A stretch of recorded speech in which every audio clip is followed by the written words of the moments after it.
La paraula meteorit vol dir fenomen celeste, encara que també es poden anomenar aeròlits. Són roques negres d'aparença cremada que entren a molta velocitat a la superfície de la Terra. Entre Mart i Júpiter hi ha un cinturó de meteorits que es creu que hauria de ser un planeta, però que no es va poder formar perquè la gravetat de Júpiter no permet unir les roques.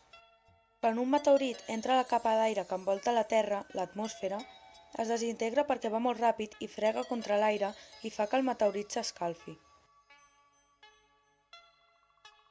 El ferro que coneixem els humans abans de la invenció de la forja, que és el treball amb el metall calent, provenia dels meteorits. Els minerals del nostre planeta que contenen ferro no tenen resistència. El ferro extraterrestre, és a dir, el que no prové del nostre planeta, ens va portar la metal·lúrgia, que és la ciència que estudia els metalls. Els meteorits també estan formats per còndruls, que són núvols de pols que es van formar en el sistema solar i es van solidificar en la pedra fent que quedessin petites esferes. I també estan formats per matèria original de la Terra, de fa uns 3 milions d'anys, i que ja no queda res. I s'ha conservat amb el fred i el buit de l'espai, ja que van quedar flotant a l'espai orbitant al voltant del Sol. Alguns dels meteorits que s'han estudiat sembla que venen de la Lluna i d'altres de Mart, per causa de que un altre meteorit ha xocat amb prou força contra algun d'aquests per llançar roques a l'espai, encara que la majoria d'ells són fragments d'asteroides i de cometes. Existeixen les corrents de meteoroides, que es formen per la desintegració del nucli dels cometes. Quan entren a l'atmosfera s'origina una pluja de meteorits i si és molt intensa es diu tempesta i pot durar uns quants dies. Alguns planetes en formació no van arribar a sobreviure a certs xocs amb altres cossos, destruint-se i alliberant a l'espai parts del component. Aquestes restes també cauen a la Terra en forma de meteorits. Algunes de les catàstrofes que van passar en el passat a la Terra són a causa dels meteorits com l'extinció dels dinosaures, fa 65 milions d'anys, produït per un meteorit de 10 quilòmetres de diàmetre, o això creuen alguns astrònoms. La pluja d'estrelles és un fenomen astronòmic que consisteix en l'aparició de gran quantitat d'estrelles fugaces al cel. Succeeix en determinades èpoques de l'any. Són partícules sòlides provenents de l'espai relacionats sempre amb les restes que deixen els cometes des d'apropar-se al Sol. Més gran que un àtom, però molt més petit que els asteroides i que es cremen a l'atmosfera terrestre i es denominen meteorites, que entren a l'atmosfera i es consumeixen abans de caure al terra. Alguns aconsegueixen sobreviure pas per l'atmosfera terrestre i si arriben a la superfície de la Terra es denominen meteorits. Es creu que alguns d'aquests asteroides poden ser cometes exhaustes, és a dir, cometes que han perdut tots els elements volàtils. Per això, alguns d'aquests fenòmens tenen asteroides com a cos progenitor. Un element volàtil és el grup d'elements químics i compostos amb baixos punts d'ebullició que estan associats amb l'escorça o atmosfera d'un planeta o lluna. Alguns exemples s'inclouen el nitrogen, aigua, diòxid de carboni, amoníac, hidrogen, metà i diòxid de sofre. Pluges de meteors sembla que els meteors provinguin d'un punt concret del cel per un observador de la Terra, ja que les partícules viatgen seguint camins paral·lels i amb la mateixa velocitat. Aquest punt de radiació es coneix com a radiant. En realitat, es tracta d'un efecte de perspectiva, semblant al que es produeix en mirar les vies d'un tren en la distància que semblen que s'ajuntin en un punt llunyà. Les pluges de meteors s'anomenen quasi sempre segons la constel·lació de la qual sembla originar-se la pluja. Aquest punt fix es desplaça lentament a través del cel durant la nit a causa del moviment de rotació de la Terra sobre el seu eix, de la mateixa manera que ho fan els estels al cel nocturn. Així, per això, ho podem veure des de tot arreu.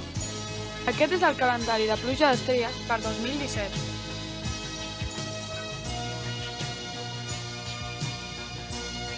On podem observar millor les pluges d'estrelles a Espanya són el Torcal de l'Antequera, a Màlaga, l'Observatori Astronòmic de Forcadell, a Pontevedra, Ribera del Guadalmar, a Sevilla, La Pedriza, a Madrid, Pantano de Santa Fe, a Barcelona, Serra Ulloé, a Navarra, Aiora, a València, les Canyades del Teide, a Tenerife i Greordus Nord, a Ávila.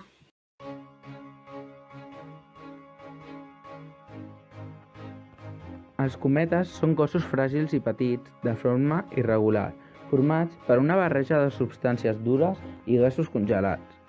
En general, l'òrbita dels cometes és molt més allargada que la dels planetes. En una punta els pot apropar molt al Sol i de l'altra els pot allunyar més enllà de l'òrbita de Plutó. Quan un cometa s'acosta al Sol i s'escalfa, els gasos s'evaporen. Després, partícules sòlides hi formen la cabellera. Quan es torna a allunyar, es refreda, els gasos es gelen i la cua desapareix. En cada passada perd matèria. Finalment, només queda el nucli rocós. Molts astrònoms creuen que hi ha asteroides que són nuclis pelats de cometes. Hi ha cometes amb períodes orbitals curts i d'altres llargs. N'hi ha que no superen mai l'òrbita de Júpiter i d'altres que s'allunyen molt fins que abandonen el sistema solar i ja no tornen. Els cometes provenen principalment de dos llocs. El núvol d'Oort, situat entre 50.000 i 100.000 anys llum del Sol, i el cinturó de Kuiper, localitzat més enllà de l'òrbita de Neptú. Es creu que els estels de llarg període tenen el seu origen en el núvol d'Oort, que porta el nom de l'astrònom Jan Hendrik Oort. Aquest núvol consisteix de restes de les condensacions de la nèbula solar. Això vol dir que molts dels cometes que s'apropen al Sol segueixen òrbites el·líptiques tan allargades que només tornen a cap de milers d'anys. Quan algun estel passa molt a prop del sistema solar, les òrbites dels cometes del núvol d'Oort es veuen pertorbades. Alguns surten acomiadats fora del sistema solar, però d'altres escurcen les seves òrbites.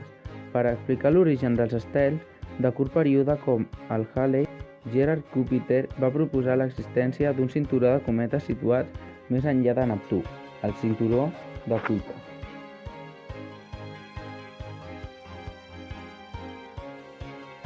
Un eclipsis és un fenomen astrològic que es produeix gràcies a tres elements: el Sol, la Lluna i la Terra. El que succeeix és que un cos celeste, és a dir, un cos de l'espai, enfosqueix la superfície d'un altre cos a causa de la seva ombra. Això succeeix perquè la Lluna és 400 vegades més petita que el Sol, a la vegada que està 400 vegades més a prop nostre que el Sol. La possibilitat de que es produeixi un eclipsis depèn de la posició de la Lluna i el Sol dintre de les seves òrbites respecte a la Terra. Durant els eclipsis hi ha dos tipus d'ombres, l'ombra i la penombra. L'ombra és l'ombra que és completament fosca, al centre. Aquesta no rep cap tipus de llum. La penombra és l'ombra parcial, que envolta l'ombra. Hi ha dos tipus d'eclipsis, el solar i el lunar. L'eclipsi solar succeeix quan la lluna enfosqueix o tapa el sol, interposant-se entre ella i la Terra. Això fa que la lluna projecti la seva ombra sobre la superfície terrestre, donant la sensació que la lluna tapa el sol. Tot això només pot passar quan la lluna és plena. Hi ha 4 tipus d'eclipsis solars. Els totals, que passa quan la lluna tapa totalment el sol. Els parcials, que passa quan la lluna només tapa una petita part del sol. Els semiparcials, que són quan la lluna tapa quasi tot el sol.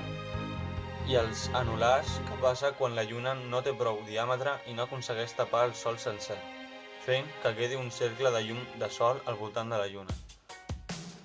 Hem de tenir en compte que per poder veure un eclipsi de sol és necessari fer-ho amb una sèrie d'instruments, telescopis o unes ulleres especialitzades. I finalment hi ha els eclipsis lunars. En els eclipsis lunars, la Terra s'interposa entre el Sol i la Lluna, enfosquint a la Lluna. La Lluna entra a la zona d'ombra de la Terra. Això només pot passar quan la Lluna és plena.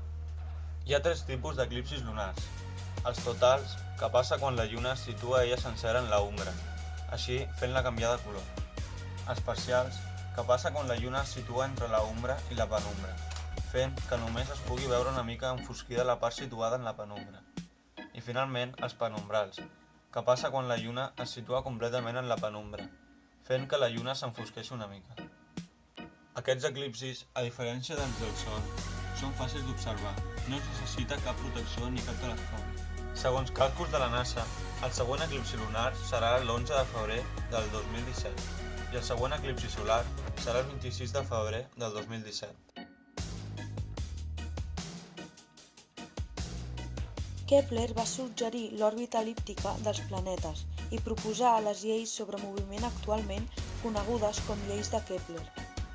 Ariastec de Samos va ser la primera persona que proposà un model heliocèntric de l'univers. Galileo Galilei va ser el primer astrònom que utilitzà el telescopi per observar el cel. Hiparc de Nicea i Ptolemeu va descobrir més de 1.000 estels brillants i els va classificar segons la seva magnitud. Hubble va descobrir l'expansió de l'univers amb el telescopi de Hubble, que porta el seu nom en el seu honor. Hevelius va iniciar la topografia lunar. Els instruments utilitzats per la NASA per la investigació de l'univers són el telescopi espacial Spitzer, l'Observatori radioastronòmic Very Large Array, l'Observatori del Teide, la sonda Pioneer, Sputnik 1, satèl·lit artificial Sputnik 2 i el telescopi Refractor.